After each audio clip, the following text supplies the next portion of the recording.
Espace TV. Espace TV, le 10 minutes.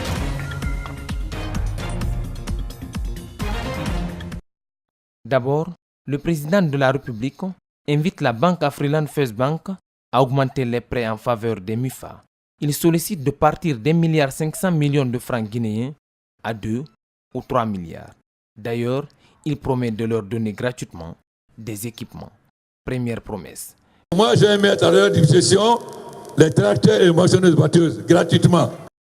Désormais, aucun produit agricole brut ne sortira de la Guinée, souligne le président. En ce qui concerne la production de la pomme de terre, il indique avoir déjà acheté 4 usines et une sera installée à Mamou. Nous allons installer un à Timimadina et l'autre à Sumbaralakwa. Il ne s'arrête pas là. Les jeunes auront leur part avec l'installation de boulangeries conteneurs. Chaque boulangerie conteneur peut faire 4000 pains par jour. Des machines de transformation de chips, de jus de fruits, tout sera installé pour le bonheur des femmes et des jeunes, promet le président. Nous allons accompagner tout le monde. On fait venir des décortiqueuses pour transformer les riz paddy en riz net. Il reste à savoir si les promesses seront réalisées. À 11h40, le délégué du centre lance la deuxième épreuve, les mathématiques. Normalement, chaque candidat devrait avoir une copie de l'épreuve. Ce, pour éviter des erreurs en recopiant le sujet au tableau. Mais sur 17 salles, les copies disponibles ne couvrent à peine les 4 salles. Le délégué est obligé de dépêcher une mission pour chercher les copies complémentaires.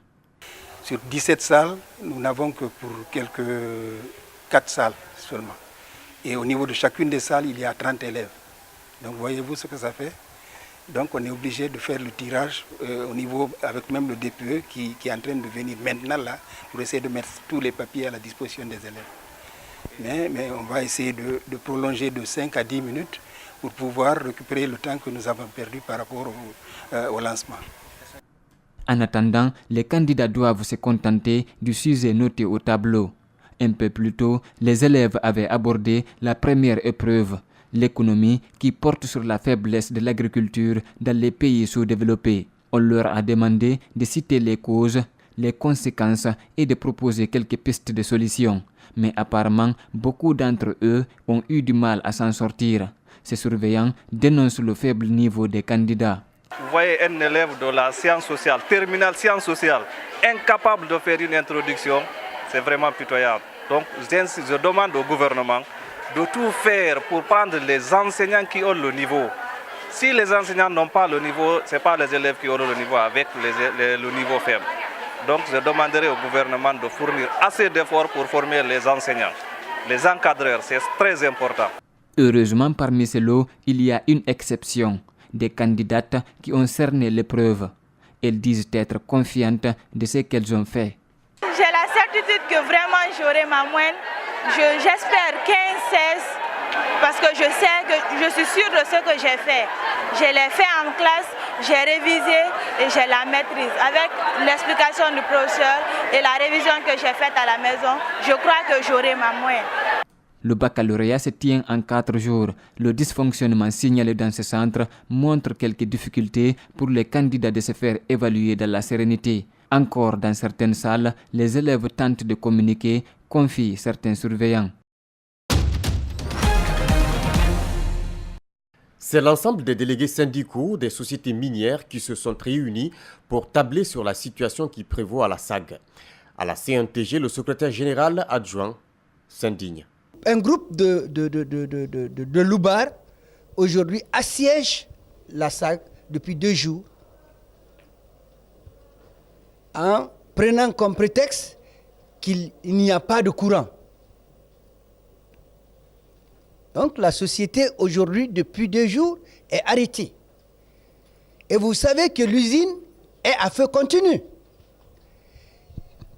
Si cette situation continue, dans 3 à 4 jours, l'usine va s'arrêter. Et si l'usine s'arrête, c'est dire qu'il n'y a plus d'usine à la SAG est fermée. Et ce serait catastrophique. Et vous avez près de 8000 emplois directs. emplois indirects, je ne peux pas vous dénombrer, parce que qui dit aujourd'hui Sigirim parle de la SAG. Si rien n'est fait, selon les syndicalistes, c'est le scénario de l'usine Frigia qui risque de se produire, d'où la nécessité pour l'État guinéen de s'impliquer afin de trouver une solution. Moi, je demande à l'État de prendre ses responsabilités. De prendre ses responsabilités en amenant la sécurité, parce que le premier rôle de l'État, c'est sécuriser les hommes et leurs biens. Sécuriser, ils ont une convention avec ces sociétés, c'est de sécuriser les sociétés et l'outil de production.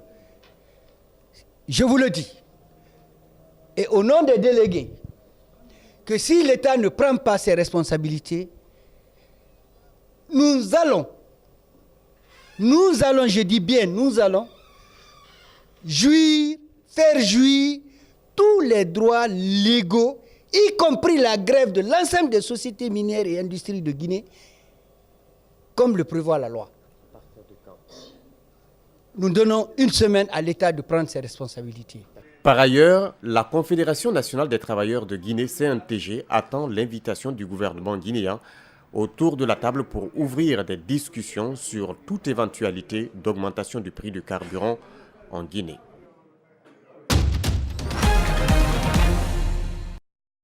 C'est un nouveau club d'affaires dénommé Emeralds Business que le groupe Ecobank a lancé ce mercredi devant plusieurs acteurs économiques de Guinée. Le but de la plateforme est de contribuer à la croissance des entreprises en facilitant un commerce harmonieux à travers le continent. Le projet Emerald vise à sélectionner une brochette de clients, vraiment des champions, pour lesquels on veut vraiment donner toutes les conditions préférentielles, qu'ils soient traités et choyés comme vraiment l'émeraude, cette pierre qui est précieuse. Avec une présence inégale sur 33 pays d'Afrique, le groupe Ecobank s'engage en apportant un soutien concret aux clients dans le seul but de se connecter, de partager et faire prospérer leurs affaires. Plus d'une centaine d'entreprises locales opérant dans divers secteurs d'activité ont été identifiées et choisies en raison de leur performance financière et opérationnelle par le groupe. Comme nous, on est en train d'aller dans les sous-régions, Ecobank est partout dans les sous-régions, je pense qu'on aura des opportunités. Par exemple, le cautionnement de notre entreprise, les avances sur facture, et ça nous facilite beaucoup la transaction.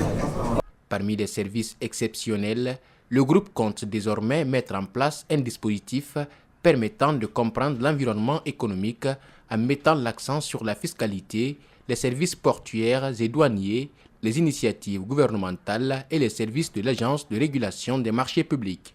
Les entreprises ont compris qu'en évoluant seules, elles vont perdre des opportunités. Pourtant, en travaillant ensemble, en restant en réseau, en communiquant, en partageant des informations, en se regroupant pour présenter des offres, elles vont gagner encore davantage. Des avantages, notamment l'accès à l'information sur le marché, le réseautage et des grandes opportunités d'affaires sont entre autres bénéfices à tirer de ce nouveau produit. Et c'est la fin d'une longue et difficile attente pour le Lifeline. Les autorités maltaises ont annoncé mercredi 27 juin que le navire humanitaire avec 233 migrants à son bord allait être autorisé à accoster sur l'île. Les mêmes responsables ont précisé que le navire serait mis sous séquestre à son arrivée pour les raisons de l'enquête, estimant que son capitaine a violé les lois internationales. La situation a été causée par les décisions du capitaine du navire qui a agi contre les lois internationales et ignoré les directives des autorités italiennes, ont-ils assuré. Les secouristes prenaient mercredi à évacuer l'eau d'une grotte inondée du nord de la Thaïlande où 12 enfants et leur entraîneur de football sont pris au piège depuis 4 jours. Des moines bouddhistes ont été dépêchés sur les lieux pour prier en faveur d'un dénouement heureux alors que les familles s'accrochaient toujours à l'espoir qu'ils seraient secourus rapidement. Les 12 garçons âgés de 11 à 16 ans et leur coach de 25 ans étaient entrés dans la grotte de Tam Luang, située près de la frontière entre la Birmanie et le Laos après leur entraînement de football samedi. Mais les pluies de mousson ont bloqué l'entrée principale de la grotte, réseau souterrain complexe et long de plusieurs kilomètres.